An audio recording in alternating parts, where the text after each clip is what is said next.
I surrendered everything to aid an elderly homeless man. My parents branded me foolish and discarded me completely. 2 years later, a single call compelled me to grasp a fact I had never conceived. The old man I rescued was. Can you imagine pouring your entire life, every last ounce of your strength, into supporting the people you call family, only for them to turn their backs on you the moment you truly need them? And what if the real kindness, the real connection, came from a complete stranger, someone you found lost and forgotten on the streets? That's my story, and it's a wild one. My name is Santiago Wright, and I'm 30 years old. For years, my life in Portland, Oregon, felt like an endless, suffocating loop. I was living in this tiny, moldy room in the suburbs, the highway traffic a constant, droning lullaby. No girlfriend, no real future plans. Just day-to-day survival, because if I thought too far ahead, I honestly felt like I'd just fall apart. Every morning, I'd stare at my reflection and tell myself, just today, Santiago. Tomorrow will be different. But tomorrow always came, and it was always the same. I'd force a smile and accept it. My world revolved around 3 brutal jobs, like 3 nooses tightening around my time and my soul. During the day, I was a cashier at a convenience store called Quickmart. Most customers were either drunk guys or stressed-out moms with screaming kids. I'd scan items, ring up purchases, and plaster on a polite smile, trying not to notice the stale cigarette smell clinging to everything. Thank you, I'd say, but inside, I was just so profoundly exhausted. In the afternoons, I'd switch to delivering food for fast eats. I'd ride my e-bike through Portland's notoriously slick, rainy streets, a bag of hot food on my back, silently praying I wouldn't be late. Every late delivery meant a penalty, and a penalty meant my dinner would be a cheap sandwich instead of something decent. And then, late at night, I'd work the graveyard shift as a security guard at an abandoned warehouse. I'd sit in a dark booth, staring at camera monitors, fighting to keep my eyes open while my body screamed for sleep. I rarely got more than 4 or 5 hours. I'd wake up with bloodshot eyes and an ache in every bone, like I'd been beaten. But I still acted cheerful, at least on the outside. This is just temporary, I'd tell myself. Things will get better. I'll find a real office job with normal hours, and I'll finally have time to live instead of just survive. My meals were usually cheap stuff, grilled cheese, hot dogs. I didn't complain. I knew I was luckier than many. And every single month, I'd meticulously scrape and save $2,000 from what I earned to send back home to my parents in Idaho. My parents were all I had ever known since I was a kid. I grew up on a poor farm in rural Idaho, where the land was dry and failed crops were normal. My father, Dylan Wright, was a patriarchal man who valued money above everything else. A man has to be strong, son. He has to make money, and he never complains. Money is the only thing you can rely on. He'd say it in his raspy voice, worn out from too many cigarettes. My mother, Scarlett, was a weak, submissive housewife who always stayed in my father's shadow. She cooked, cleaned, and rarely spoke up. I loved them, the way a child is supposed to love their parents. But that love, it wasn't always returned. I sent them money like clockwork, seeing it as my duty, my way of repaying them for raising me. Still, I rarely got any real care or concern back. Maybe a short phone call on my birthday, or a text checking in when they needed more money. I didn't blame them, I just accepted that's how my family worked. Then came that day. It was cold and rainy, typical Portland. The kind of persistent, soaking rain that chills you to the bone. I was out delivering for fast eats, my e-bike gliding over slippery streets. The bag of food on my back was still hot, but it was cooling fast in the wind. The app's timer was counting down, only 10 minutes left to deliver this burger order 3 blocks away. My heart was pounding, worried about the penalty if I was late. "You've got to hurry, Santiago, or you won't make it," I muttered, pedaling harder. And then I saw him. An elderly homeless man, curled up on the sidewalk under a dripping tree. His body was thin and trembling, like the last leaf of autumn. His skin was pale, his eyes staring blankly. His clothes were torn and soaked, and he looked completely exhausted, like he was on the verge of giving out. People hurried past him, a young woman glued to her phone, a middle-aged man pulling a suitcase, a group of laughing teenagers. No one stopped. They pretended not to see him. Or maybe they were just too busy with their own lives. I rode past, but the image, it haunted me. A few meters ahead, my heart raced. You don't have time, Santiago, I thought. If you stop, you'll get penalized, and this month's money for home is already tight. I glanced at the timer. 8 minutes left. But then, another voice spoke in my head. The voice of conscience, or maybe just memories of those cold nights in Idaho when I was young, watching my own parents struggle with poverty. I couldn't just leave him. After a moment of agonizing hesitation, my hands shaking, I stopped. I ran back to the old man and knelt on the wet sidewalk. Sir, are you okay? I asked, my voice full of worry. He didn't answer right away, just trembled, his eyes blinking slowly. I touched his shoulder and felt how thin and ice-cold he was. He tried to say something, but the words were slurred and unclear, as if his mind was lost somewhere. He couldn't stand. His limbs were too weak, and I realized he couldn't manage on his own. My heart tightened. He could die here if no one helped. Without hesitating any longer, I pulled out my phone and called 911. Hello, I need an ambulance right away. There's an elderly homeless man lying on the street. He looks very weak. The location is the corner of 5th and Oak in Portland. My voice shook, but I tried to stay calm. While waiting, I took off my jacket, the only one I had to keep warm, and draped it over him. The rain soaked my back, but I didn't care. My delivery app buzzed, order late. I knew I'd be fined, probably $50, but at that moment, it just didn't matter. The ambulance arrived a few minutes later, its siren cutting through the rain. Paramedics jumped out and quickly checked him. Severe malnutrition, possible hypothermia, one said. As they lifted him onto a stretcher, I decided to follow. I rode my e-bike behind them, called my boss to take emergency time off for the afternoon shift, and headed to the hospital, worried sick about the old man. At the hospital, the atmosphere was chaotic, beeping machines, the smell of disinfectant. The doctor examined him, and the results left me stunned. Severe malnutrition, very poor health, and signs of memory impairment. The doctor spoke in a professional but detached tone. The old man had no ID, no information about any relatives. The hospital would only provide the minimum treatment to stabilize him. I was listed as the temporary contact, signed the papers, and covered what they couldn't provide: extra medications, clean clothes, basic necessities. The money in my wallet disappeared fast, but I didn't think much about it then. If I didn't step up, no one else would. In the days that followed between my work shifts, I made time to visit. Early mornings, before Quickmart, I'd bring hot soup. After deliveries, I'd rush over to help the nurses wash him. The old man gradually became more alert, but when asked about his identity, he just shook his head. He didn't remember his name, his address, or any family. His memory was gone in patches, like puzzle pieces scattered by the wind. The official diagnosis: Alzheimer's.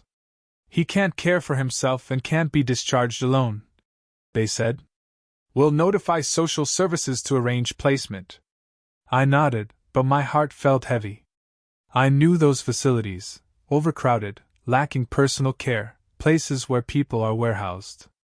With his memory issues, he'd be lost and terrified. I walked out into the hospital hallway, sat on a cold plastic chair, and thought deeply.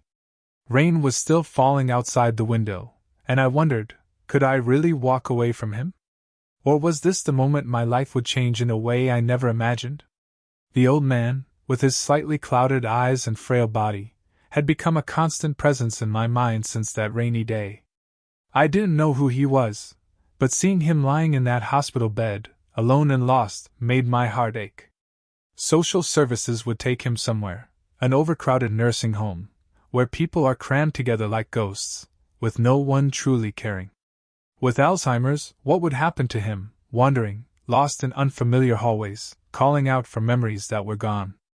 I couldn't let that happen. But taking him home? I was a 30-year-old guy with 3 jobs, a cramped rented room, and the burden of sending money to my parents. It felt like a crazy decision. Or was it the only right one? In the days that followed, the thought haunted me relentlessly. At Quickmart, I scanned items while my mind wandered, nearly miscalculating change a few times. Delivering food, I pedaled through wet streets, cold winds slapping my face, and the image of him curled on the sidewalk kept flashing back. At night, on security duty, sitting in the dark booth, I stared at the monitors, but saw his face reflected in the shadows. "You can't take care of anyone, Santiago," I told myself. "You can barely take care of yourself." But then another voice emerged. The voice of compassion, or perhaps the loneliness I'd buried for years. I'd lived alone for so long. That room was as cold as a tomb. Maybe, just maybe, bringing him home would bring a bit of warmth into my life. Or would it destroy everything? I lay awake at night, weighing the pros and cons, worrying about money, time, and responsibility. What if he got sicker? What if I couldn't handle it? But abandoning him? No, I couldn't. After 4 days of wrestling with myself, I made the decision. My heart was pounding like a war drum. I returned to the hospital late that afternoon after my delivery shift. The atmosphere was the same: disinfectant, beeping machines, tired faces. I found the doctor, my voice trembling. "I want to take him home. I'll take care of him." The doctor looked at me, eyes full of doubt. "Are you sure? This isn't a joke. He needs constant care, and you'll have to sign temporary responsibility papers." I nodded, even though I was filled with uncertainty.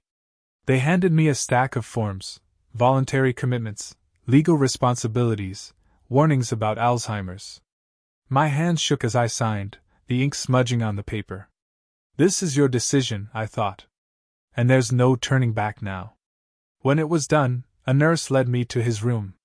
He was sitting on the bed, staring blankly out the window. "Sir, I'm going to take you to my home," I said gently. He didn't react much, just nodded vaguely. My heart felt heavy, but also a little relieved, as if an invisible burden had been lifted. The day he was discharged was a gray morning with persistent light rain. I asked to leave my Quickmart shift early, telling my boss it was a family emergency. He grumbled. "This is the last time, Santiago. You've been taking too many days off." I nodded, worried about the deducted pay, but I had no regrets. I arrived at the hospital by bus, carrying a bag with light snacks and clean clothes. The nurse helped him get dressed, and I wheeled him out. He was weak, walking slowly, leaning on my arm. "Careful, sir," I said softly, as if speaking to myself. We took a taxi, a luxury I rarely allowed myself, and headed to my small rented room in the Portland suburbs. The room, with its damp walls and old furniture, suddenly felt even more cramped. I opened the door, the musty smell hitting me, and my heart raced. "This is my home, sir. It's not fancy, but it's warm." I cleaned up immediately, pushing the table and chairs to one side and laying an old mattress on the floor for him. "You can sleep here for now. I'll buy a bed later," I said, even though I had no idea where the money would come from. He sat down, looking around with lost eyes, saying nothing. The first few days were hell. He was still very weak, moving like a ghost, needing to hold on to walls to take a few steps. Early mornings, before work, I helped him bathe, warm water from the old shower, cheap soap, and wiped him down like a son caring for an aging father. I made chicken soup for him, and since his hands shook too much to feed himself, I spoon-fed him.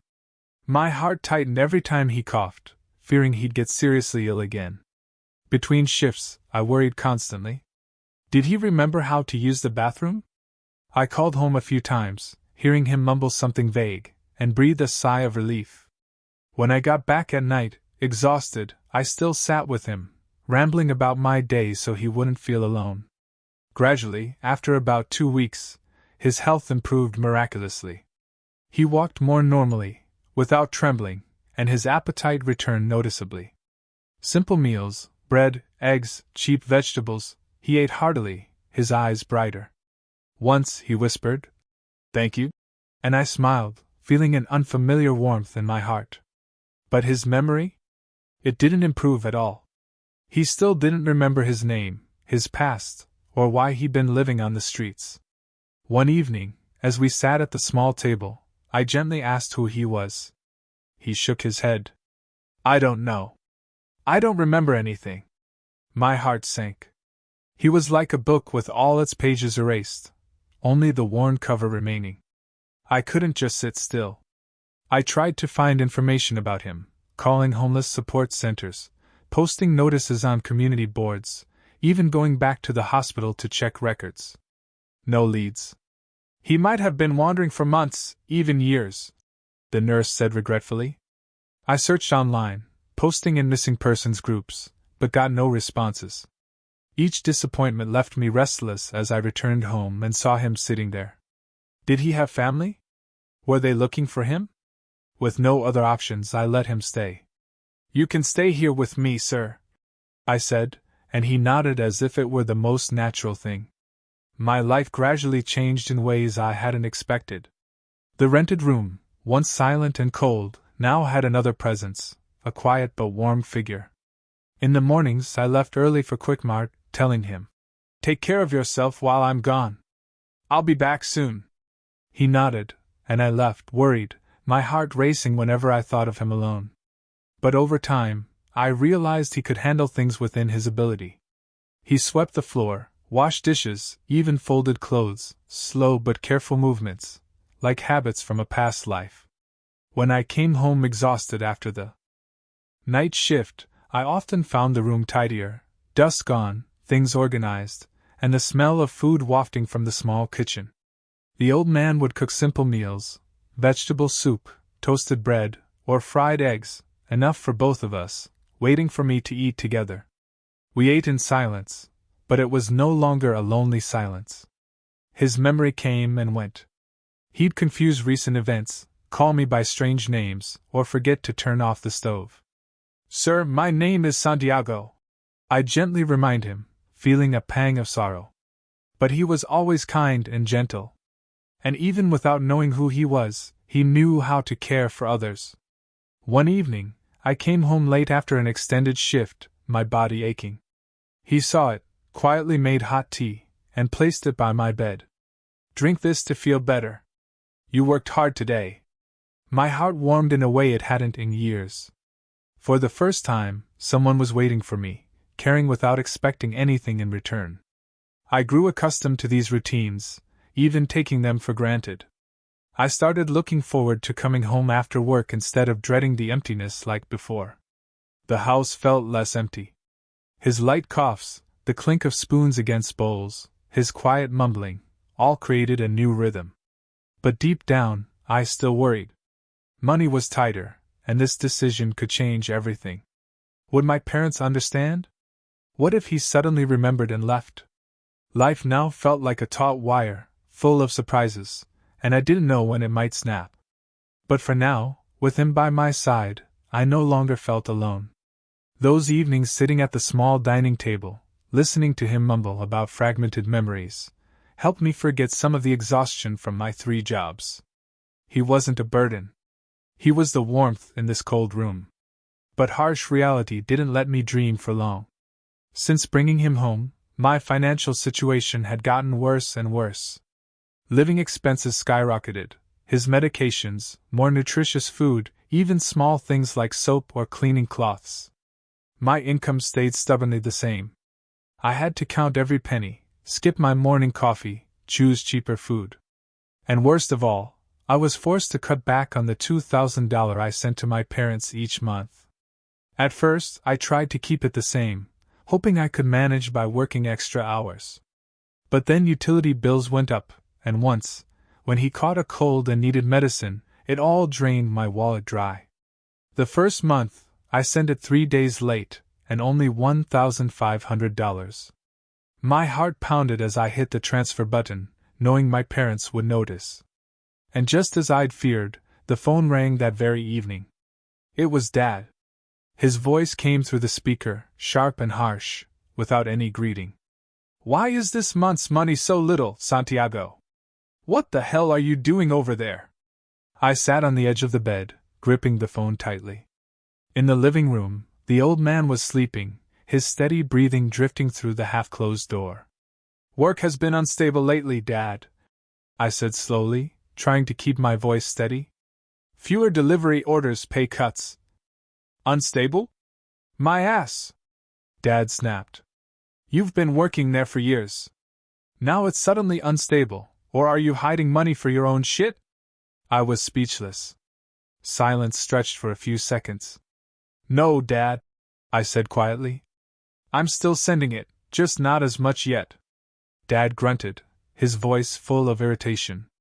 Whenever we need it, it's always short. How are we supposed to live here without money? The call ended abruptly. I hadn't even had a chance to say more. Less than 10 minutes later, the phone buzzed again. This time it was Mom. Her voice was weak and tired, but every word weighed heavily on my chest. Your dad and I are really struggling. Your brother still hasn't found a job. The electricity bill is about to get cut off this month. I closed my eyes and leaned against the wall. I know, Mom, I said, trying to stay calm. I'll figure something out. Mom spoke softly. Try a little harder, okay? The whole family is counting on you now. I said yes obediently. My throat tightened. After hanging up, the room fell silent. I looked toward the living room. The old man shifted in his sleep, pulling the thin blanket closer like a familiar reflex. I sat there for a long time, feeling pulled in two directions. On one side was my blood family, waiting for money. On the other was a man who had no one else but me. I didn't want to disappoint my parents, but I also knew that if I turned my back, the old man would have nowhere to go. The calls came more frequently after that. At first, once a week, then twice. Dad would call early in the morning just as I was getting ready to leave. How much are you sending this month? Don't be late again. Mom would call late at night, her voice trembling, starting with the usual question. Are you okay? Are you eating properly over there? Then immediately, the real concern. I'm just asking, but have you arranged the money yet? I always found ways to dodge. Work was unstable. Economic downturn. Any excuse, as long as I didn't have to tell the truth. I'll send it soon, I'd say, my own voice sounding so fake it made me cringe.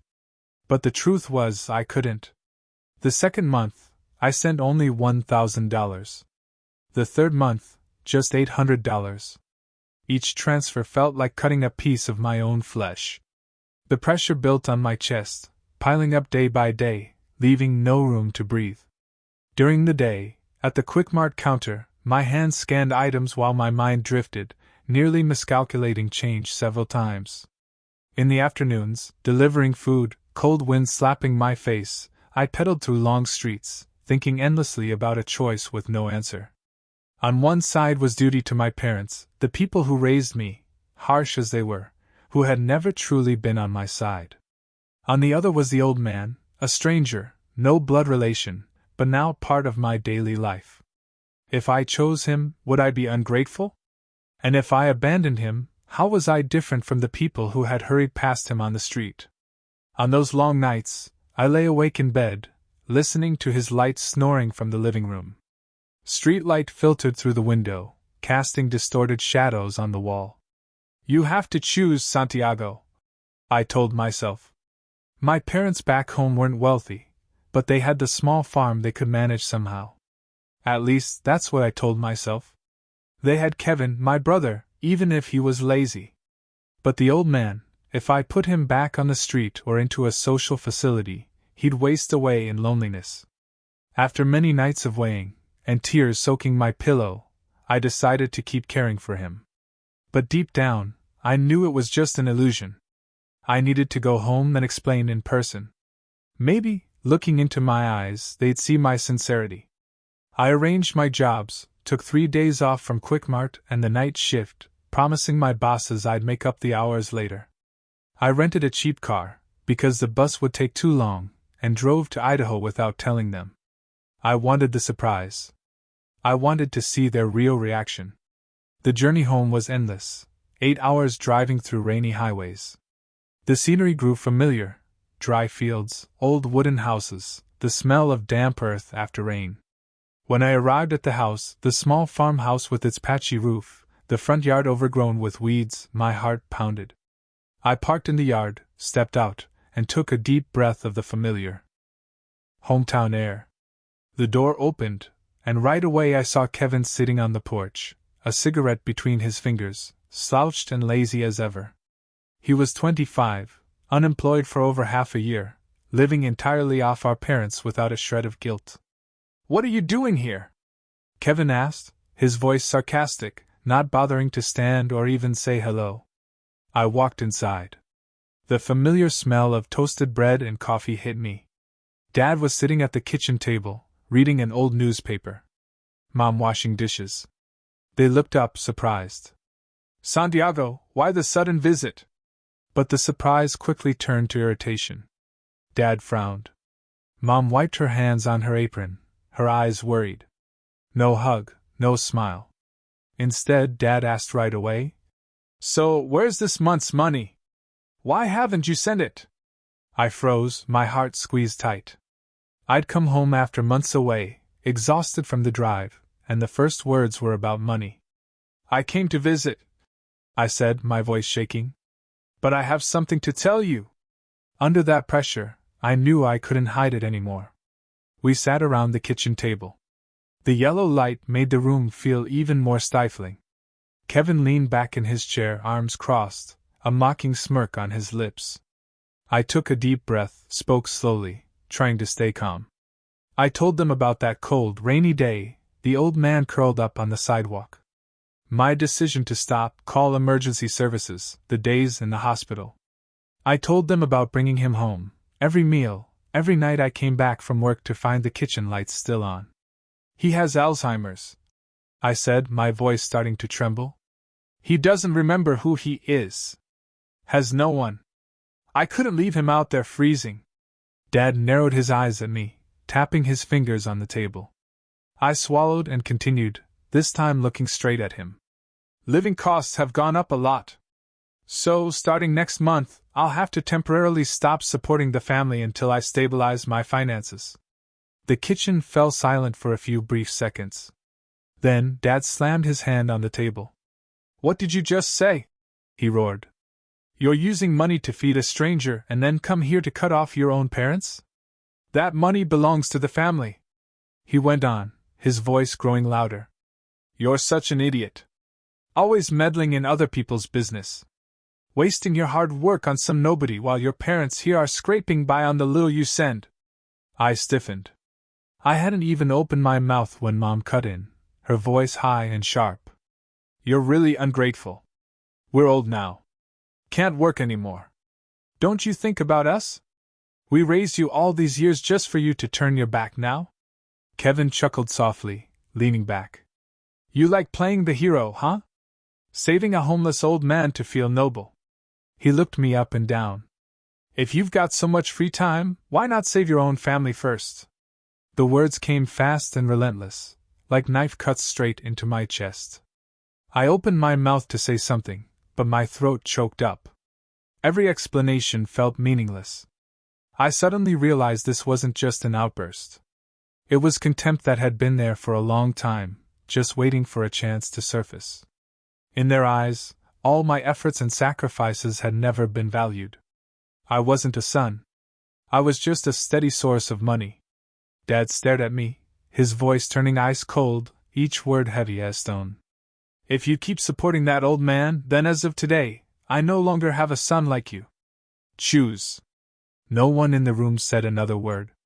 I sat there numb, realizing some boundaries, once crossed, have no way back. I chose silence. No arguing, no explaining.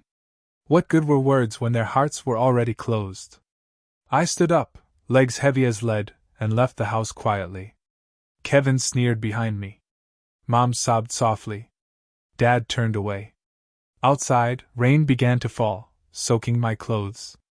I drove back to Portland, carrying a heaviness and a hurt I couldn't share with anyone. The road stretched endlessly, and for the first time, I wondered, what is family if it's not a place to come home to? My hands gripped the steering wheel tightly, eyes fixed on the pitch-black highway, headlights casting faint streaks of light on the wet road surface. Rain pattered on the windshield like a relentless drumbeat in my head. At first, my mind was blank, an endless void. But then, old memories gradually flooded back, pulling me against the current of time, making my heart tighten in waves. From a young age, I'd had to fend for myself. Those summers in Idaho when I was 8, I'd wake up at dawn to feed the chickens and help with the harvest in the garden. Meanwhile, Kevin, my brother, 5 years younger, would just ride his bike around the neighborhood with friends, and no one made him come home on time. "You're the older one. You need to help your parents," Dad would say sternly. I wasn't allowed to ask for anything. No new toys, no snacks, nothing. Every time I opened my mouth, Mom would shake her head, her voice weak. "Let your brother have it. He's still little." I always had to yield. Put Kevin first. Like on my 10th birthday, I dreamed of an old bicycle to ride to school, but Dad said there was no money.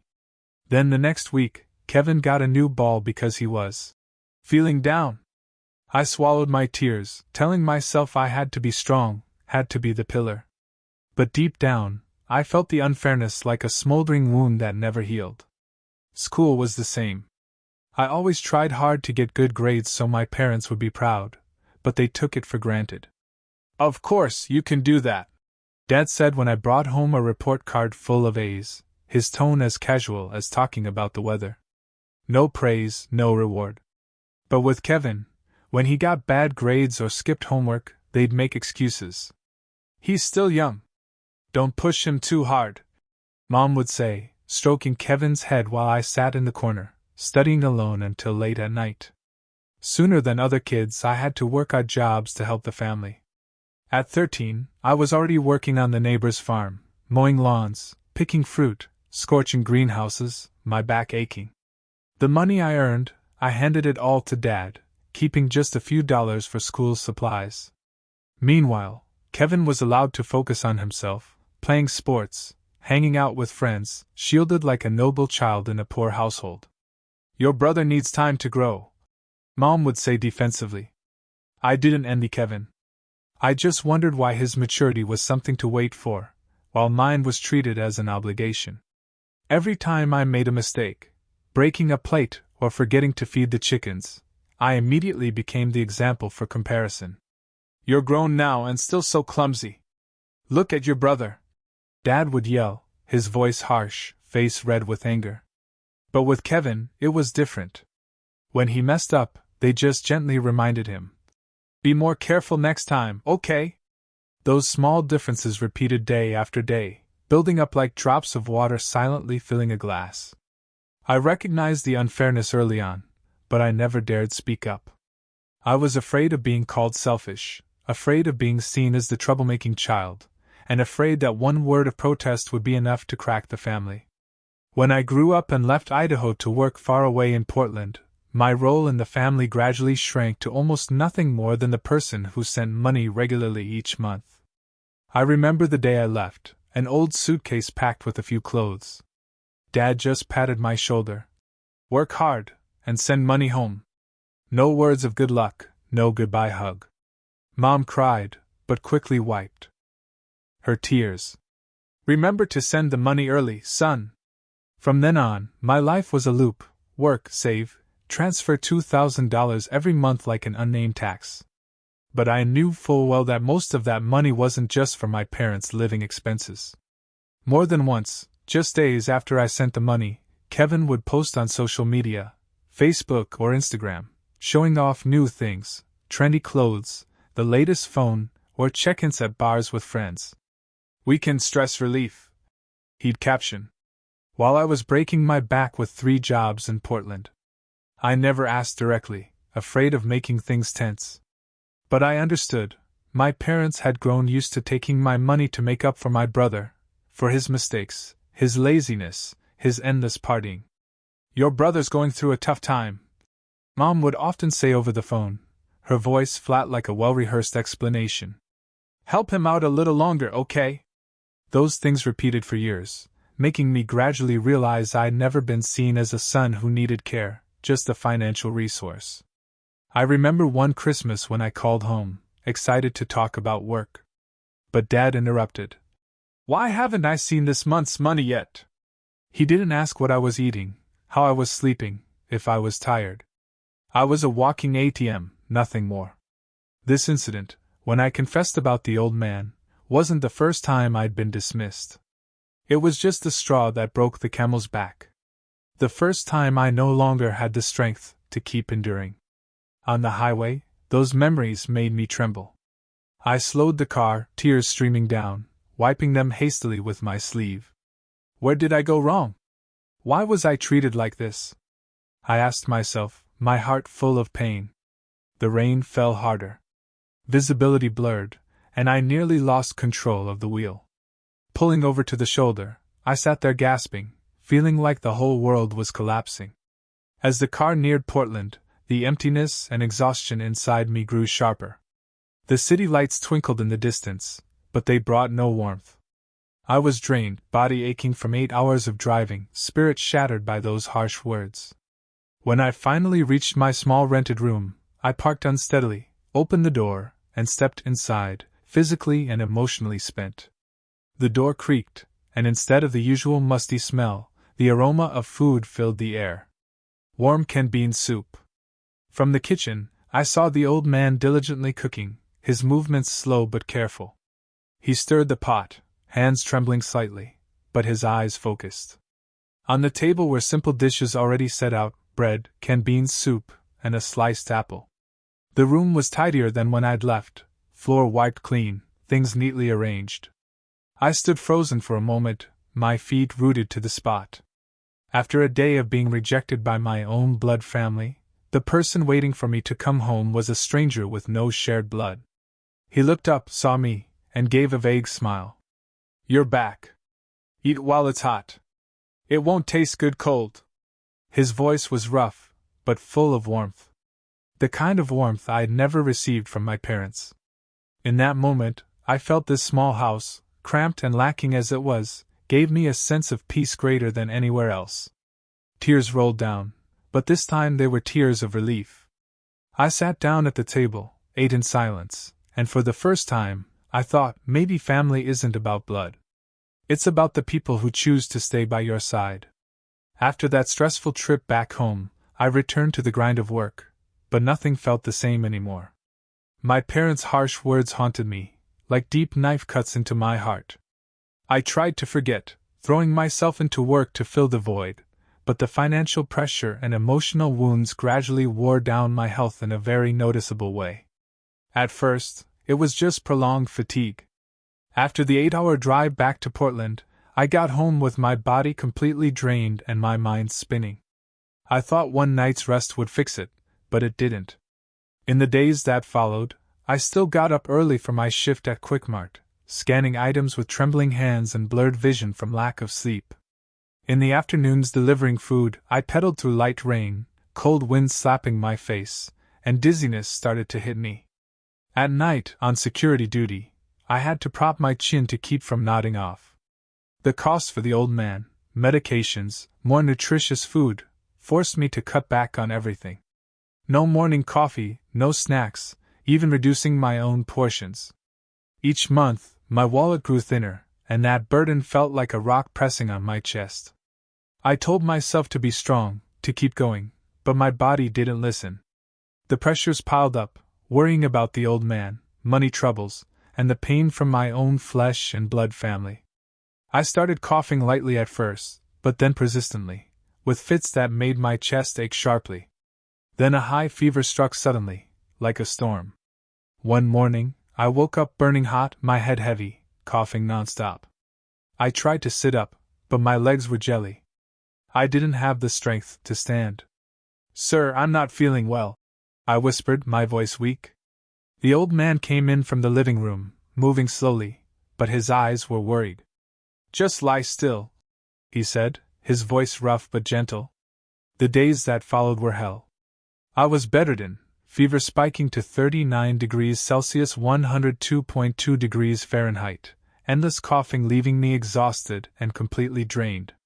Some days I couldn't even get up to go to work and had to call in sick, my heart full of worry about the deducted pay. My boss at Quickmart grumbled, "If you take any more time off, I'll fire you for good." But I couldn't help it. My body had betrayed me. During those days, the old man cared for me in his slow but remarkably attentive way. He wasn't quick or agile, and his memory came and went, but his concern was like a cool stream, soothing the pain. Luckily, I'd stocked up on food beforehand, so he didn't have to go out shopping alone. He made simple soups, stewed vegetables with a bit of cheap canned meat or fish, seasoned just right. Every morning he puttered in the tiny kitchen, hands shaking as he stirred the pot, the smell of soup filling the room. "Try to eat so you'll get better," he'd say, bringing the bowl to my bedside and spoon-feeding me. I sipped each mouthful, warmth spreading down my throat. He sat on the edge of the bed, watching me closely, as if afraid to miss something. "Have you taken your medicine?" he'd ask, then pause, frowning in thought. "Let me check again." He'd shuffle to the old alarm clock, reset it, even though I knew he'd just done it moments ago. He'd go to the medicine cabinet, open it, close it, then open it again. "Have you taken it yet?" he'd mutter. "Better check to be sure."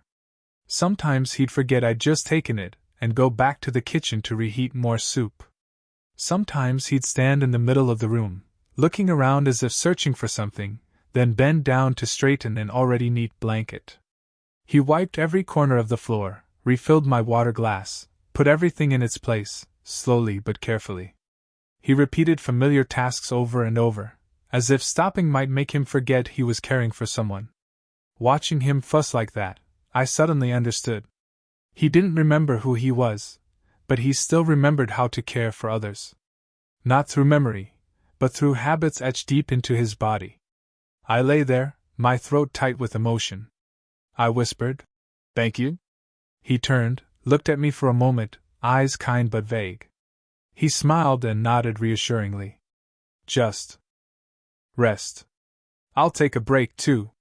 He didn't say who I was, but he stayed.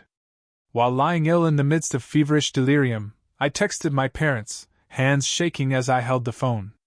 I typed, "I'm really sick. I have a fever and a bad cough. I'm struggling a lot." I sent it, hoping for a call, some encouragement, even a plan to visit, but nothing. The message just sat there, unread or ignored. The first day I checked my phone constantly, heart racing every time the screen lit up. Nothing. The second day, still silence. As the days dragged on, and hopeless waiting, I gradually realized my serious illness wasn't enough to make them care. Maybe they were still angry, still saw me as ungrateful. Or simply, when the money stopped coming regularly, I no longer mattered. That indifference cut like a knife, deeper than the physical pain. I lay there, staring at the moldy ceiling, my heart full of emptiness and sadness. The contrast between the old man's devoted care, a stranger, and my parents' coldness hurt terribly. The person by my side when I was at my weakest wasn't my blood family. Why do they treat me like this? I asked myself, tears soaking the pillow. Time passed slowly but relentlessly. After more than a week, I recovered enough to return to work. My body was still weak, but gradually readjusting to the old rhythm. The old man hadn't changed much. His health was stable. He went about his daily routine, cooking simple meals, tidying the small room, sometimes mumbling fragmented stories about a past he himself no longer fully grasped. His memory didn't improve. Sometimes he forgot my name. Sometimes called me something unfamiliar, then stopped. But he lived peacefully in that familiar space beside me. To feel more at ease, when I had to leave for work, I stuck reminder notes around the room, turn off the stove, lock the door, drink water. I also wrote down the address and my phone number on paper, folded it neatly, and put it in his pocket in case he went out and couldn't find his way back. Those little things didn't help his memory, but they eased my worry whenever I left the house. Before I knew it, nearly 2 years had passed since the day I brought him home. In those 2 years, the small room had become a true home. I still worked 3 jobs. Still saved every penny, but with him there, everything felt more bearable. We had routines. Mornings I went to work. He stayed home. Evenings we ate together, chatted about nothing in particular. He talked about scattered memory fragments, a green garden, a big house, but nothing clear. I listened, curious, but never pushing.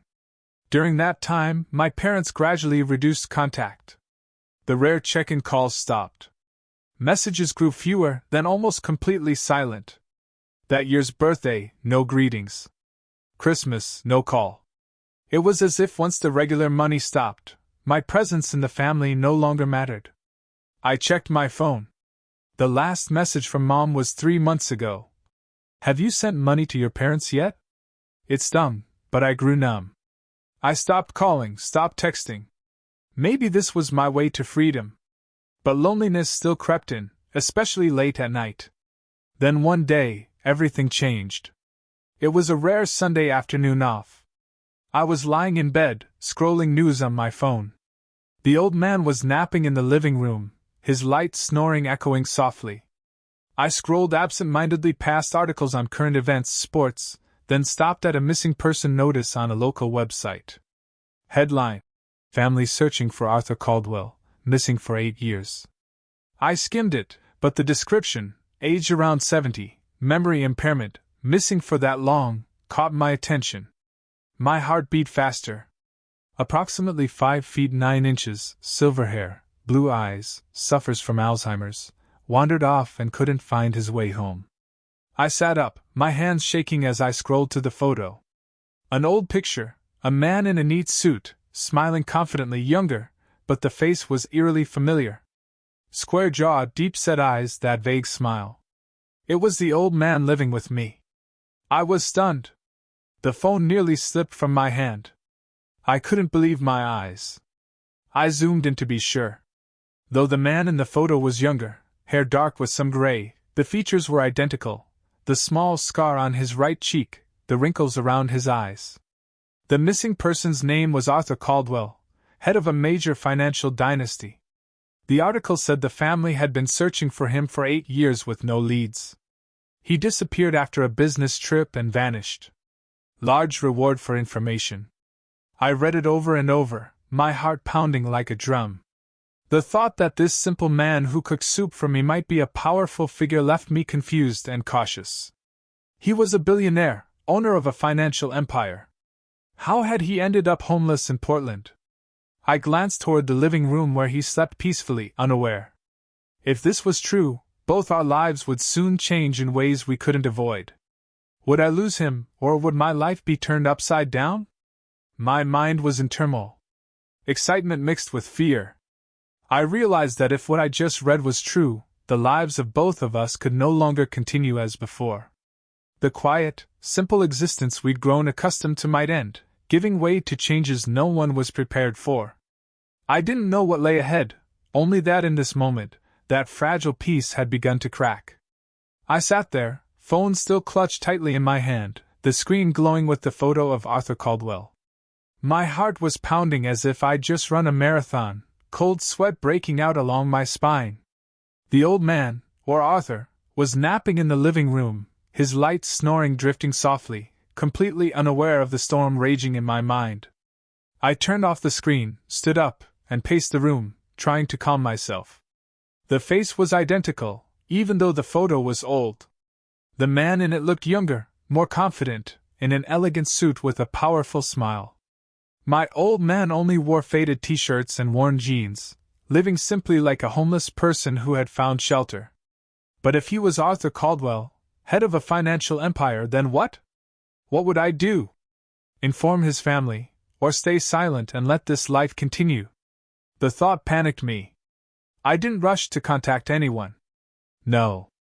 I needed time to cross-check everything.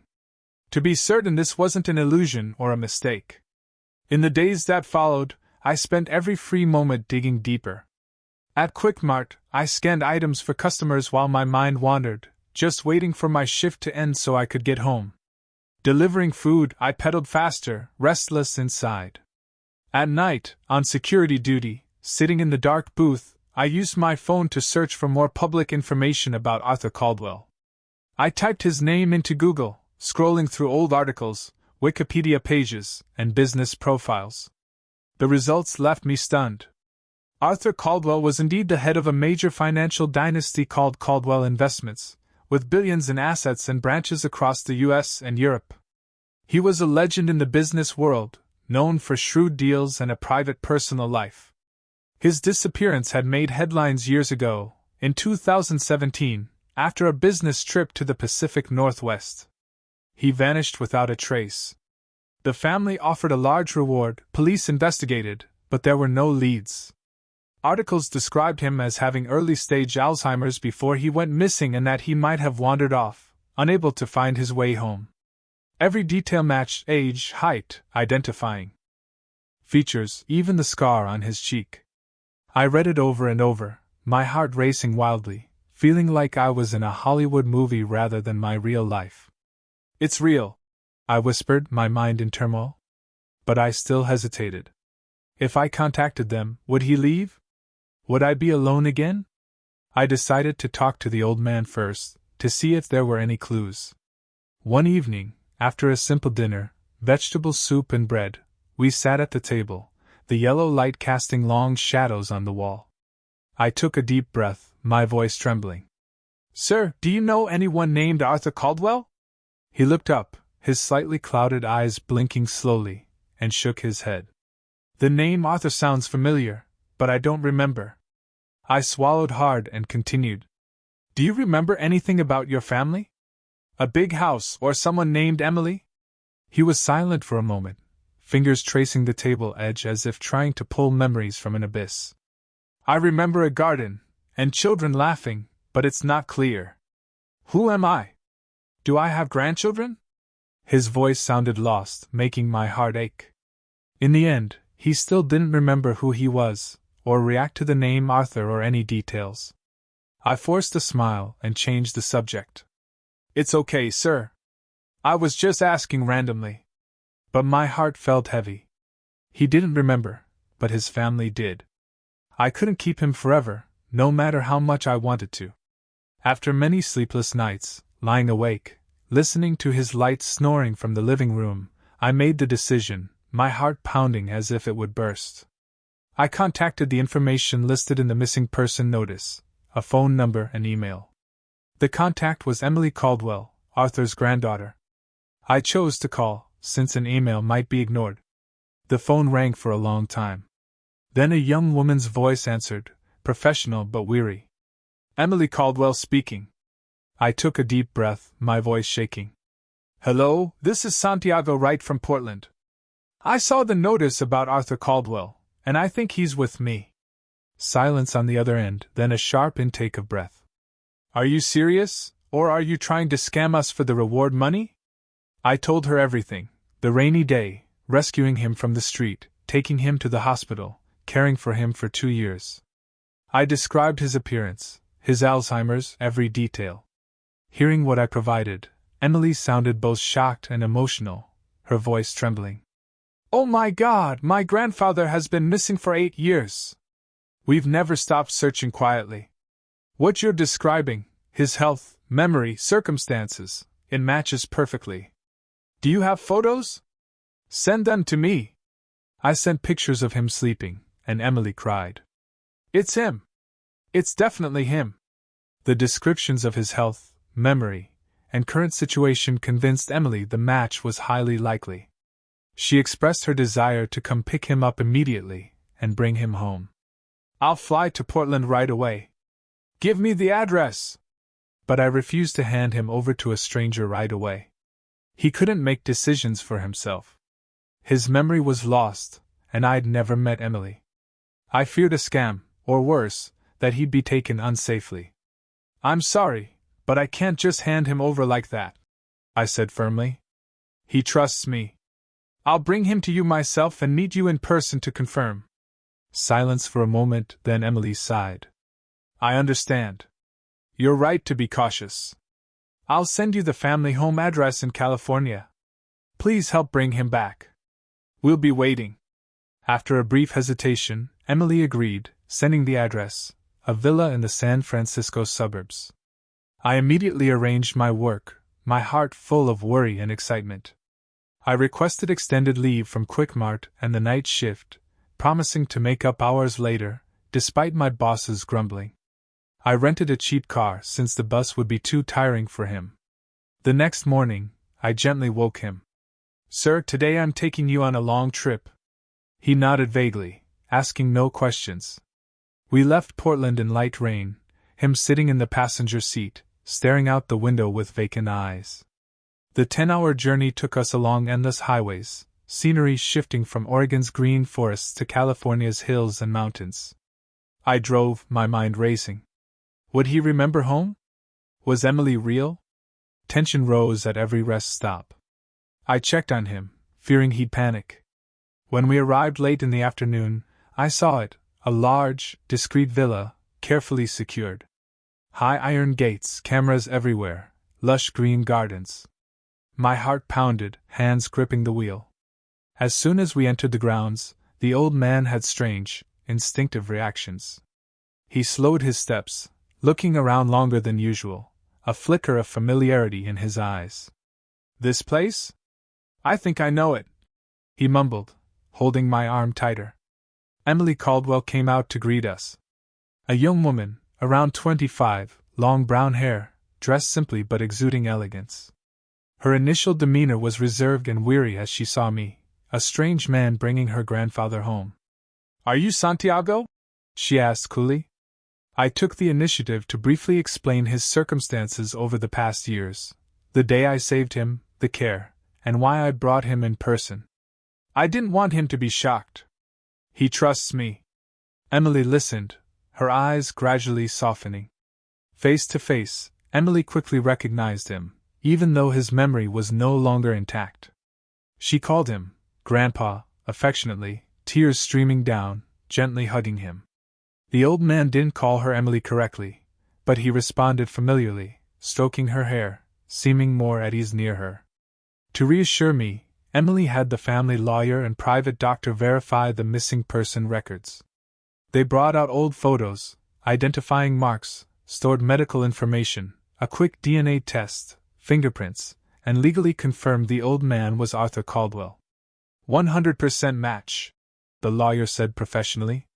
I exhaled in relief, but my heart felt heavy. As I prepared to leave and say goodbye, the old man grew confused and anxious, clinging to me and gripping my hand instinctively. He mumbled for me not to go, his eyes panicked. Seeing that, Emily realized that even back in his old home, Arthur still saw me as his safest anchor. "Stay a while. Give us a chance to thank you," she said, her voice emotional. Our first interaction was cautious. We both observed and assessed each other. Emily saw I had no ulterior motives, no demand for the reward, nothing. And I saw she genuinely cared about his well-being, not power or money. We talked briefly, exchanged phone numbers, and I left feeling full of anticipation. Life had changed, and I knew this was only the beginning. Just as I was preparing to leave, a middle-aged man entered the house through the main door, moving hurriedly, but trying to maintain an air of authority. He was around 50, with salt and pepper hair cut short, wearing a smart gray suit, but his eyes were sharp as knives. Emily introduced him immediately, her voice slightly tense. "This is Richard Caldwell, my grandfather's eldest son. He's been running the family empire all these years while Grandpa was missing." Richard stopped in his tracks, looking at Arthur, his father, with an expression I would never forget. In that moment, he froze for a second, panic flashing clearly across his face, almost too raw to hide. His eyes widened, lips pressed tight, as if he were seeing a ghost rather than his long-lost father returning. My heart beat faster. Something was wrong here. Not the joyful reunion I had expected. After just a few seconds, Richard quickly regained his composure, forcing a stiff smile, but his gaze shifted to me with obvious wariness, as if I were an intruder. He called his father's name loudly, his voice artificially warm, and stepped forward to hug Arthur awkwardly. The old man, Arthur, only nodded vaguely with no strong reaction. Then Richard turned to me, his tone icy. "Who are you? Why would an outsider bring my father back without going through the family?" I swallowed hard, trying to stay calm, and explained briefly. "I'm Santiago Wright, the one who's been caring for him for the past 2 years in Portland. I found him on the street, saved him, and now brought him here because Emily contacted me." Richard frowned, his eyes scrutinizing me as if calculating. When he learned Emily had been the one to contact me and agreed to let me bring him personally, his attitude changed completely. He turned to Emily, his voice sharp. "Emily, what have you done? Why did you handle something this important on your own? Without informing me or the family, you've let everything spiral out of control." The atmosphere in the room suddenly grew tense, like a string about to snap. Emily tried to stay calm, her face flushed, but her voice firm. "I only prioritized Grandpa's safety and well-being. Santiago saved him and cared for him for 2 years. I didn't want any risks." Richard shook his head, his voice louder. "You acted emotionally, letting an outsider interfere in internal family matters without considering the consequences. Do you realize how big this is?" I stood there filled with unease, realizing Richard's reaction wasn't about the care Arthur had received, the 2 years of wandering, illness, loneliness, but solely about why this return hadn't been under his control. It was as if Arthur were an unexpected chess piece that had appeared and disrupted his board. I quickly said goodbye and left that grand house, carrying a heavy sense of foreboding. Arthur's family was far from the harmonious, orderly picture their wealth suggested. Beneath the veneer of the luxurious villa and lush gardens lay hidden schemes. I drove back to Portland, my mind reeling, wondering if he was truly safe there. In the days that followed, I couldn't sit still. Though rationally I no longer had responsibility, Arthur had become part of my life. The man who cared for me when I was sick, waited for me to come home for dinner, brought warmth to my cold room. I frequently contacted Emily via texts and calls, asking about Arthur's condition. "How is he? Is he okay?" I'd ask, my voice worried. At first, Emily replied cautiously, only giving basic information and avoiding deeper family matters. "Grandpa is fine, resting. Thank you for your concern." Her tone was polite but distant, as if hiding something. I didn't push, just sent regular messages, hoping he wasn't lonely in that unfamiliar place. But over time, I noticed troubling signs in how Emily's responses grew increasingly guarded and hesitant. Messages became shorter, calls fewer, and sometimes she paused. "Grandpa is adjusting, but things are a bit complicated." My heart raced each time I read the message, sensing something was happening, and I feared he was being pulled into it. I didn't press or ask intrusive questions. I only cared whether Arthur was stable and felt safe. "As long as he's healthy, I'm happy," I texted calmly. My lack of ulterior motives and patience gradually changed Emily's view of me. After a few weeks, she started opening up more. One late-night call, Emily's voice weary. "Santiago, you're the only one who was there for Grandpa when he was at his weakest, not for money or status." I exhaled in relief, feeling an unfamiliar warmth. After a few such conversations, Emily began to trust that I truly put Arthur's interests above everything else. From then on, she became more open and started sharing what was really happening in the family. Her voice trembled over the phone. "Since Grandpa returned, Richard has been controlling his daily life very tightly. He's restricted from going out, always monitored. Personal decisions, what to eat, who to see, have to go through others, under the pretext of protecting his health." I listened, my heart tightening. Emily gradually revealed more. Old documents related to assets and management authority were being brought up again, sparking disputes within the family. "Richard signed many contracts during the 8 years Grandpa was missing," she said, her voice full of worry. "Now that Grandpa's back, those decisions could be reviewed." Arthur's return meant Richard faced the risk of losing control over the company and the financial decisions made in his absence. That made Arthur's presence a direct threat to Richard's interests and those of his wife, Margaret, and son, Lucas, who had benefited from that power. Emily shared more details. He's hired private doctors to monitor Grandpa 24/7, but I suspect it's not just care.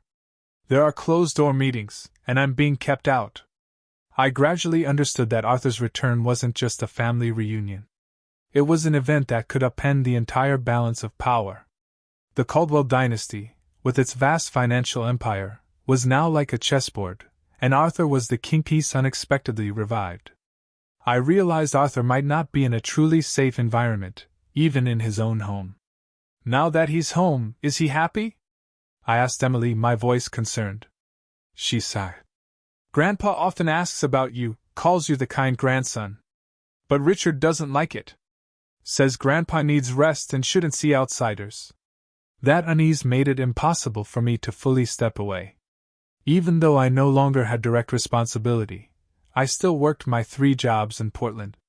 Still lived in the cramped rented room that now felt emptier than ever. But my thoughts were always in California.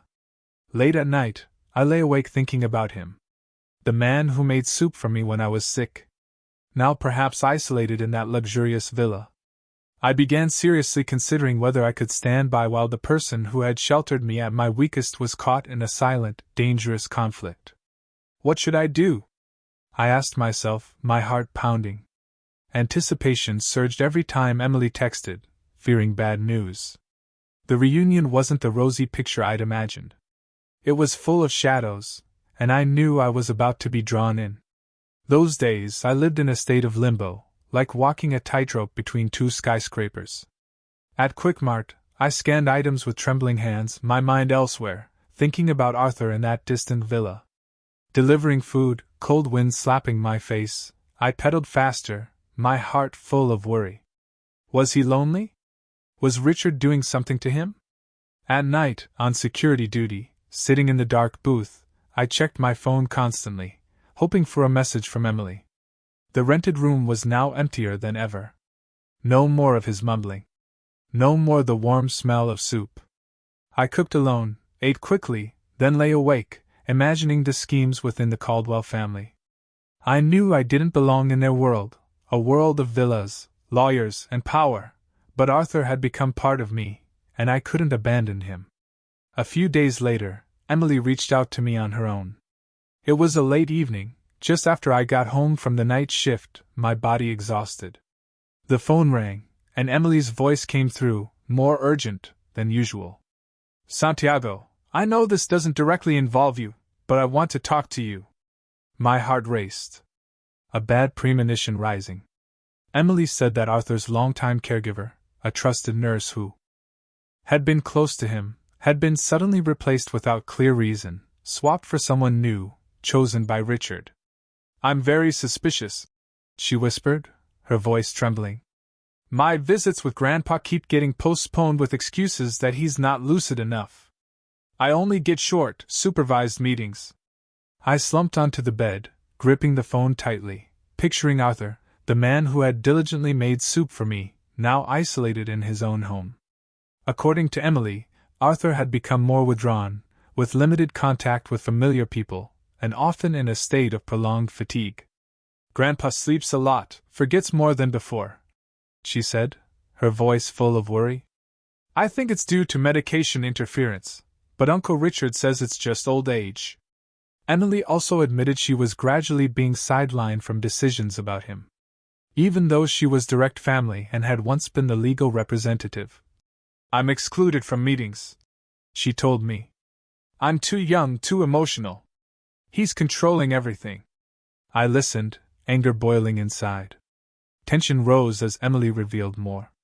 She had discovered Richard was arranging for Arthur to sign a full power of attorney, transferring legal and financial control to him on the grounds that Arthur was no longer capable of managing his assets and important decisions.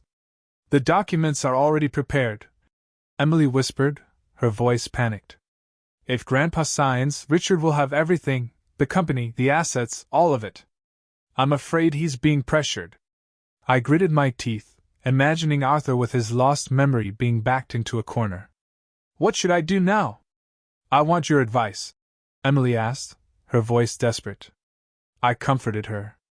Keep watching closely. I'm here ready to help. But inside, I was uneasy, sensing a storm approaching. In the nights that followed, I lay awake, my mind spinning with worst-case scenarios. Arthur, isolated, forced to sign, stripped of all autonomy. I wasn't a lawyer, wasn't wealthy, but I knew I had to protect him. The man who had given me warmth when my own blood family turned away. One afternoon, everything exploded. I was out delivering in Portland, sweating under weak sunlight, when my phone rang insistently. It was Emily, her voice panicked, almost crying. "Santiago, I found out. They're preparing to sign the papers this very afternoon. The power of attorney is ready, timed for when Grandpa is at his weakest and most dependent. I tried to intervene, but was blocked. They say it's an internal family decision." My heart stopped. My hand shook so much I nearly dropped the food bag. "They're forcing him to sign," Emily pleaded, her voice breaking. "Come right away. If we're too late, Grandpa won't be protected anymore. I need you now." With no other choice, I abandoned my shift, called in an emergency leave, and rushed to my car. My heart pounding like a war drum, I drove to the Caldwell Villa in California, knowing this was a moment for no hesitation. The 8-hour journey felt endless. But I drove like mad, stopping only for gas, my mind reeling with images of Arthur being coerced. When I appeared at the villa gate, ringing urgently, the atmosphere inside immediately tensed like a drawn bowstring. Emily came out to open it, her face pale, pulling me into the grand living room where everyone was gathered around a polished wooden table, papers spread out. Richard confronted me directly, his face flushed with anger. "Who are you? How dare you barge in here? Leave immediately. You have no right to interfere." His voice echoed with authority, but I stood firm, my heart racing, but resolute. "I'm Santiago Wright, the one who saved and cared for Arthur for 2 years. I'm here because Emily called in for him." Richard's wife, Margaret Caldwell, a middle-aged woman with heavy makeup and designer clothes, spoke up critically, her voice shrill. "An outsider like you. Coming back here surely means you have impure motives. Get out."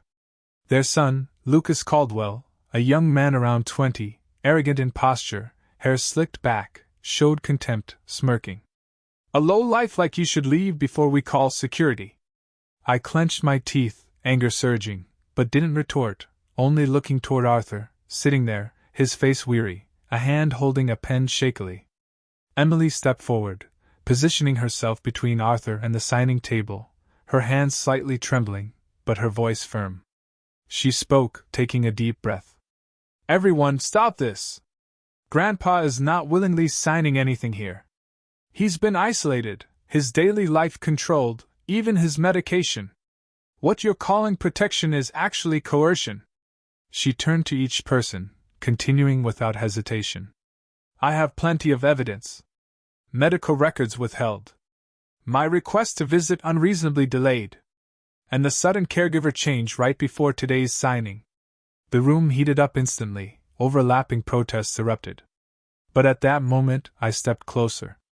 Arthur looked up, his gaze lingering on me longer than usual. His hands slowly released the pen, fingers trembling. He mumbled, his voice weak but clear. "You're the good one."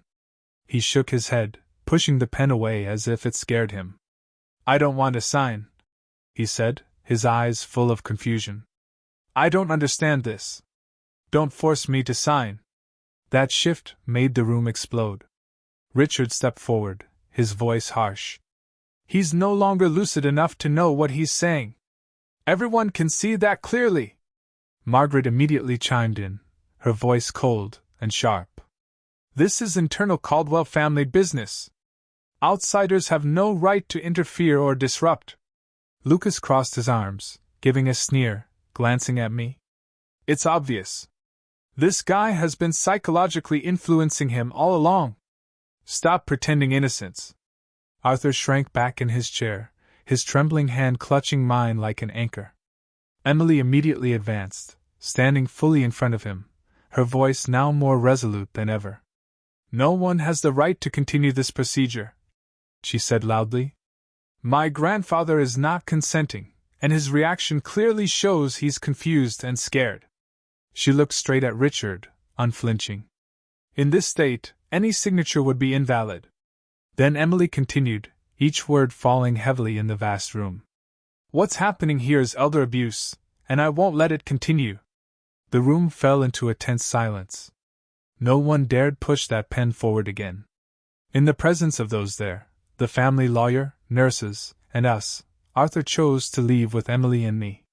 He held my hand tighter, walking slowly but determinedly. Despite fierce protests from Richard's side. Stop! This is betrayal! Richard roared, his face purple with rage. Margaret wailed dramatically. Emily, you're destroying the family! Lucas cursed. Those traitors! We escorted Arthur out of the villa, rushing to the car in pouring rain, my heart pounding as if it would burst. Afterward, Emily quickly arranged for Arthur to move to a different home, a smaller, more discreet, and independent villa in the suburbs, away from Richard's control. We arrived there late at night. Arthur was tired, but more at ease with me beside him. Thank you for coming to help me and Grandpa, Emily whispered. I realized that from this moment, I wasn't just protecting one person. I had stepped fully into a power struggle of a family I had never belonged to. Sitting in the new house, watching Emily arrange things, I felt full of anticipation and fear. Richard wouldn't stop. This was only the beginning of the storm. But, seeing Arthur sleep peacefully, I knew I had chosen right. This fight wasn't for me. It was for him, the man who had taught me true kindness. After everything in the Caldwell family gradually stabilized, Richard and his family imprisoned, invalid contracts voided, the company restructured under Emily's oversight, life began to return to a more normal rhythm. Arthur stayed in the main villa. His health was stable, even though his memory remained lost. Emily took on temporary leadership, supported by a new board of directors, and she frequently called me with updates. Grandpa often asks about you, she said, her voice warm. I remained in the small, discreet house, caring for him on weekends. But gradually I felt I should return to Portland, to my simple life, away from the power struggles that had exhausted me. I didn't belong in that world of board meetings, lawyers, and vast sums of money. I was just Santiago Wright, the guy who once worked 3 jobs to get by. One afternoon, as we sat with Arthur in the villa garden, he gazing at the flowers, stroking the leaves with a vague smile, Emily looked at me seriously. Santiago, I want to offer you a job at the family company. Not out of obligation, but because you have the ability. I've seen how hardworking and reliable you are. I froze, my heart racing. Work for Caldwell Investments? In high-rise offices, meetings with investors? I shook my head immediately. Thank you, but no. I just want to go back to a peaceful life in Portland. These power struggles. I'm tired of them. Emily didn't push, but her eyes were persistent. Think about it. Grandpa needs you close, and so do I. Those words haunted me. I lay awake at night, weighing it. Returning to Portland meant loneliness again. The cold rented room, the grueling 3 jobs. With Emily's persistence, and Arthur's desire for me nearby, he often held my hand, mumbling, "Good grandson," I agreed to give it a try, seeing it as a chance to start over. All right, I'll try not to let you down, I said, my voice trembling, my heart full of anticipation. Could I really do it? I had to learn everything from scratch, the complex operations, tracking investments, market analysis, managing people, and business principles I'd never encountered before. The Caldwell Investments office in downtown San Francisco, with floor-to-ceiling glass overlooking the bay, modern computers, and long meetings. Under Emily's patient guidance, she spent after hours explaining, bringing documents home, and with the diligence and discipline honed from my hard years in Portland, I gradually adapted. I stayed up late studying, worked extra hours without complaint, and proved myself through small tasks, analyzing reports, supporting the team. Colleagues initially eyed me suspiciously, a guy from Portland with no prestigious degree, but over time they respected my serious work ethic, willingness to take responsibility, and refusal to shy from challenges. Once, during a project crisis, a data error, I stayed late at the office fixing it and saving the situation. A manager clapped my shoulder. "You handled that quickly and effectively. Well done." Over time, I secured a solid position in the company, trusted with more important tasks, overseeing small investments, even attending board meetings. My heart raced each time I entered the meeting room. But I grew accustomed to it, feeling like I was building a new life. In the time working together, feelings between Emily and me developed naturally, without haste or calculation. It started with after-work conversations about the job, about Arthur, about the events we'd been through.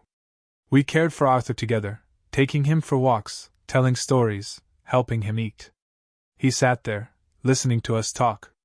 Emily was always present in those moments, holding his hand, smiling gently.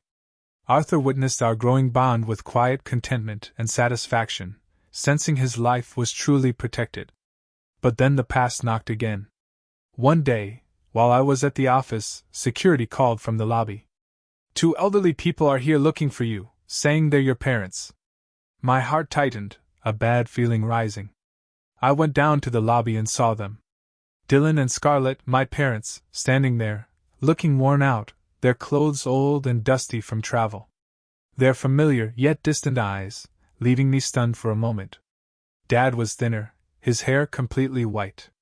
Mom gaunt, clutching a worn handbag. Dad called my name, his voice weak. They had tracked me down, surely through media coverage of the Caldwell case. We went to a private office, the atmosphere tense as a drawn string. They said Kevin had squandered everything, gambling, partying, racking up massive debts, leaving them destitute and desperate. "The house is about to be foreclosed," Mom cried, her voice shaking. "Your brother disappeared, abandoning us with all the debt." They begged, hoping I'd once again shoulder everything. "You're the eldest son. It's your responsibility," Dad said forcefully, as if my years of sacrifices had never existed. "Send money home. Save us." I stood silently, listening to every word, my heart pounding. Tension rose, not from fear, but from a decisive moment. For the first time, I realized in their story, I was still just a rescue option. Nothing more. No questions about my well-being, no apologies for the past, just demands. But this time, instead of pain or resentment, I felt a cold, clear clarity. All the emotions that once made me tremble seemed drained. I looked at them, no longer the son always trying to please his parents.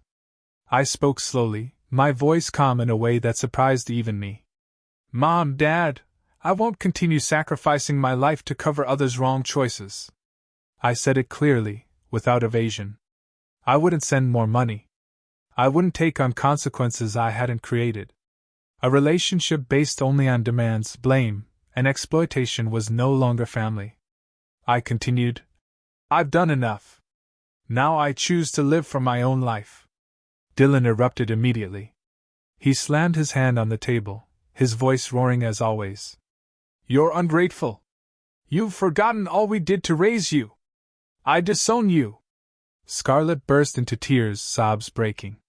"Son, don't abandon us. You're all we have left." They went on, blaming each other, circumstances, Kevin, even me. But this time, I didn't explain. Didn't justify.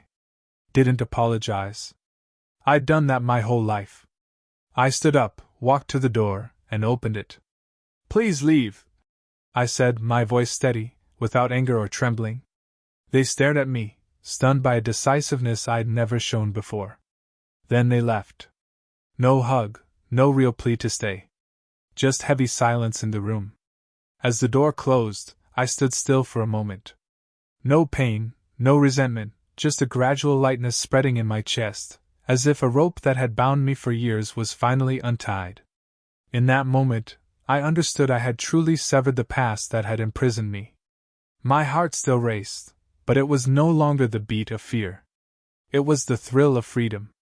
2 years after those tumultuous events, my life had changed in ways I never could have imagined. From an exhausted man scraping by in Portland, I now stood as the Chief Operating Officer, COO, of Caldwell Investments. Not because of my relationship with Emily or any debt of gratitude to Arthur, but because of the competence and reliability I had built over time. I clearly remember the day Emily called me into her private office, her voice serious yet full of pride. "Santiago, the board has decided to promote you to CO. Not because of me, but because of what you've done. Saving that major project last month. Restructuring the team and the way you lead people." My heart pounded, anticipation surging like the first time I stepped into the glass-walled office. For the past 2 years I had worked relentlessly, from sleepless nights analyzing reports to tense meetings with partners where I had to prove I wasn't an outsider. At first, colleagues still looked at me with skeptical eyes. A man without a prestigious MBA, no Ivy League background. But I didn't give up. I arrived earliest, left latest, took on every difficult task without complaint. Once, when the company faced a financial crisis, stocks plummeting due to rumors, I led the team through 48 straight hours of work, analyzing data and proposing a recovery strategy. The result? Stocks rebounded, and people started calling me the quiet hero. The promotion wasn't a surprise. It was the fruit of sweat and discipline. But when I accepted the role, I still felt nervous. Was I worthy? Would my poor past hold me back? Emily and I decided to get married after a long journey of facing hardships together. Not with fanfare or extravagance, but as a natural choice for two people who truly understood and trusted each other. Our feelings grew gradually through simple moments, evenings sitting with Arthur, sharing stories, walks along the beach, hand in hand, times when Emily was exhausted after meetings, and I'd have hot tea waiting for her. The wedding was simple, held at the villa with only a few close people. Arthur in the front row, smiling vaguely. A handful of trusted colleagues. No paparazzi, no lavish party. We exchanged plain silver rings and short vows. I promised to stand with you in caring for those we love, in their strength and in their weakness. After the wedding, we moved into Arthur's main villa, the place that had once witnessed so many disputes, closed-door meetings, shouting matches, now truly a home. The grand living room became cozy with family photos. The lush garden was where we strolled every morning. I felt nervous stepping into that house for the first time as a husband. Could I do it well? But seeing Emily smile and Arthur at peace, I knew this was home. Emily and I cared for Arthur together every day, maintaining familiar routines so he could spend his remaining years in tranquility. We woke early, made the vegetable soup he liked, took him for garden walks, and told casual stories about his vague past. He still forgot a lot, but he recognized us, and those moments were full of warmth. Emily was busy with the company, but always made time for her grandfather. "Grandpa, shall I tell you a fairy tale today?" I helped bathing him, giving him medicine, and my heart raced with joy, seeing him healthier, smiling more. Those days were peaceful, though not without small dramas. Once he wandered off in the garden, my heart tightened as I searched for him in the rain, filled with fear. But I found him sitting calmly by the koi pond, and we hugged and laughed. Emily gave birth to a healthy, beautiful baby girl whom we named Clara, meaning bright and peaceful. The pregnancy was full of anticipation. Nights when Emily had morning sickness and I stayed up rubbing her back. Ultrasound appointments where my heart raced hearing the baby's heartbeat. On the day of birth, I was by her side in the hospital, gripping her hand tightly, as nervous as when confronting Richard. Clara arrived crying loudly, pink-skinned, with big brown eyes like Emily's. We held our daughter, tears streaming. "Our beloved girl, welcome to our world," Emily whispered. There were touching scenes of Arthur on the swing, Clara on his lap, him mumbling a lullaby, vaguely stroking her hair. Those moments were deeply moving. He, with his lost memories, found joy in his great-grandchild. I watched them, heart warm but nervous, thinking about the future. Would Clara grow up in peace? One quiet afternoon, I stood silently watching Arthur play with Clara in the garden. Suddenly recalling the path I had traveled, from a man worn out by burdens to having a true family. Golden afternoon sunlight filtered through the leaves. Clara giggled as Arthur chased her. I stood by the window, my heart racing with emotion. Memories flooded back. The rainy day I saved him on the street. The decision to bring him home. The tense legal battle. And now, a home filled with laughter. I realize that kindness isn't always rewarded immediately, but it always leads to relationships truly worth having. Thinking about that journey, I felt a thrill of realization. If I hadn't stopped that rainy day, I'd still be alone in Portland. I understood that family isn't a place that binds people with obligation or blood. Family is where we choose to stay, where we are respected and protected at our most vulnerable. Some share blood but turn away. Others, strangers, become our anchors in the darkest days. What matters isn't where we were born, but who is willing to hold our hand when everything gets hard. My story ends with a simple lesson I paid dearly to learn: live kindly, but don't lose yourself. Be willing to help others, but also know how to protect your own values and boundaries. Only then does kindness not become a burden, and life truly belong to us. So tell me, have you ever faced a moment in your life where you had to choose between what was expected of you and what you knew in your heart was right? I'd love to hear your thoughts on this.